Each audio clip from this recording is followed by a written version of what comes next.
तो कोण होणार रे? डॉक्टर गरिबांची सेवा करणार. तू रे? मी वकील होणार आणि गरिबांसाठी लढा देणार. रोहन्या तू कोण होणार रे? मी फौजीत भरती होणार आणि दुश्मनाच्या मुसक्या आळून देशाचं रक्षण करणार. वार भावानो, पण हे सगळं आपण मराठी शाळेत शिकून पुढे जाऊ तवा होणार ना. वाडीतली मोठी माणसं आपल्याला साथ देण्यात आली ती. आता आपला लढा आपल्यालाच लढवला पाहिजे. पण लका गाण्या, आपण बारकी पोरं, आपण करणार तरी काय? भावा, आपण उंचीनं बारका असलो का नाही तरी बुद्धीनं काय मोठंच राहायचं.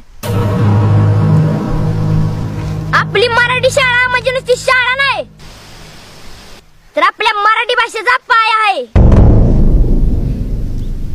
आणि आपल्या माय मराठीचा पाया पण खचून नाही द्यायचा.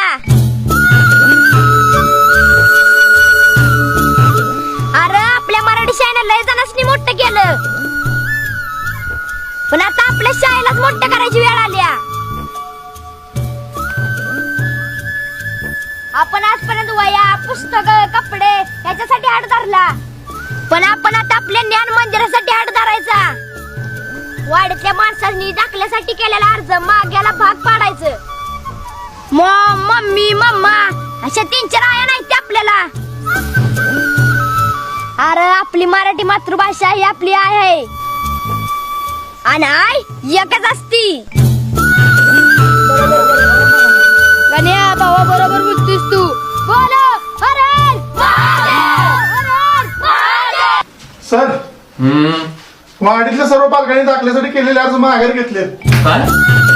अभिनंदन सावंत सर. अहो ही तर आनंदाची बातमी.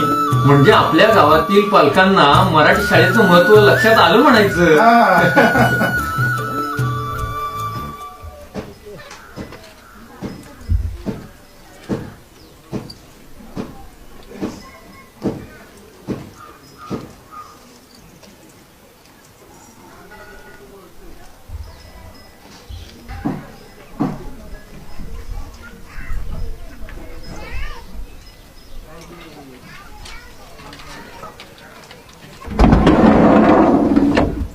काय झालं म्हातारे?